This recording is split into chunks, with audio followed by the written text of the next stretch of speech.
നമസ്കാരം. പ്രധാന വാർത്തകൾ.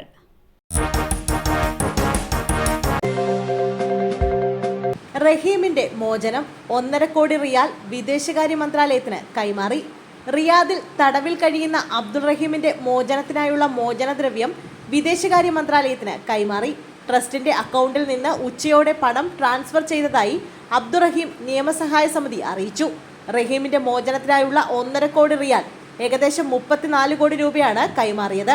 ക്രൗഡ് ഫണ്ടിംഗ് വഴി സമാഹരിച്ച തുക സ്വീകരിക്കുന്നതിന് സാങ്കേതിക തടസ്സങ്ങളുണ്ടായിരുന്നു. തുക റിയാദിലെ ഇന്ത്യൻ എംബസി യുവാവിന്റെ കുടുംബത്തിന് കോടതി മുഖാന്തരം കൈമാറും. കാട്ടാന ആക്രമണത്തിൽ മധ്യവയസ്കന് ഗുരുതര പരിക്ക്. വയനാട്ടിൽ വീണ്ടും കാട്ടാനയുടെ ആക്രമണത്തിൽ മധ്യവയസ്കന് പരിക്കേറ്റു.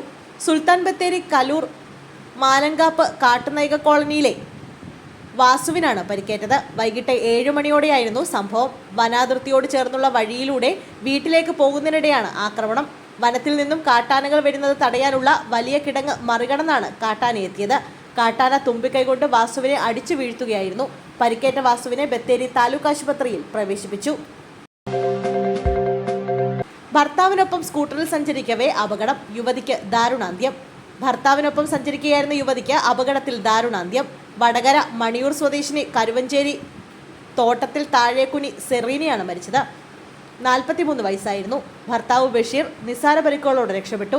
പയ്യോളി മുൻസിഫ് മജിസ്ട്രേറ്റ് കോടതിക്ക് സമീപം വൈകിട്ട് 5ഓടെയാണ് അപകടം നടന്നത്. ബഷീറും സെറീനയും കൊയിലാണ്ടി ഭാഗത്തേക്ക് പോവുകയായിരുന്നു. യാത്രക്കിടയിൽ സ്കൂട്ടറിൽ നിന്ന് റോഡിലേക്ക് തെറിച്ചു വീണ സെറീനയുടെ ദേഹത്തുകൂടി ഇതുവഴി വന്ന ലോറി കയറി ഇറങ്ങുകയായിരുന്നു. സമീപത്തെ ആശുപത്രിയിൽ എത്തിച്ചെങ്കിലും രക്ഷിക്കാനായില്ല. മുടുപ്പിലാവിൽ മൊയ്തീവിന്റെ മകളാണ്. ഉമ്മ ഖദീഷ. മുബഷീർ, മിർഷാദ് എന്നിവർ മക്കളാണ്. റിയാസ്, സഫീന, സെമീറ എന്നിവർ സഹോദരങ്ങളാണ്. വിദ്യാർത്ഥി വീടിനുള്ളിൽ ജീവനൊടുക്കിയ നിലയിൽ. മാവേലിക്കര ചാരുമൂട് വീടിനുള്ളിൽ വിദ്യാർത്ഥിയെ തൂങ്ങി മരിച്ച നിലയിൽ കണ്ടെത്തി. താമരക്കുളം പച്ചക്കാട് രശ്മി നിവാസിൽ രാമചന്ദ്രന്റെയും സുലഭയുടെയും മകൾ രശ്മിയാണ് മരിച്ചത്. 23 വയസ്സായിരുന്നു. മൃതദേഹം പോസ്റ്റ്മോർട്ടത്തിന് ശേഷം സംസ്കരിച്ചു. ബിരുദാനന്തര ബിരുദം നേടിയ ശേഷം വീട്ടിലിരുന്ന് ഓൺലൈൻ ജോലികൾ ചെയ്തു വരികയായിരുന്നു. മരണത്തെ സംബന്ധിച്ച് സമഗ്ര അന്വേഷണം നടത്തണമെന്നും ബന്ധുക്കൾ ആവശ്യപ്പെട്ടു. സംഭവത്തിൽ പിതാവ് നൂറിനാട് പോലീസിൽ പരാതി നൽകി. രശ്മിയുടെ സഹോദരി ദേവികയാണ്.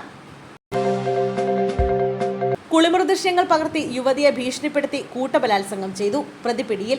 യുവതിയുടെ നഗ്നചിത്രം പകർത്തി പീഡിപ്പിക്കുകയും സുഹൃത്തുക്കളുമൊത്ത് കൂട്ടബലാത്സംഗം ചെയ്യുകയും ചെയ്ത കേസിൽ പ്രധാന പ്രതി പിടിയിൽ.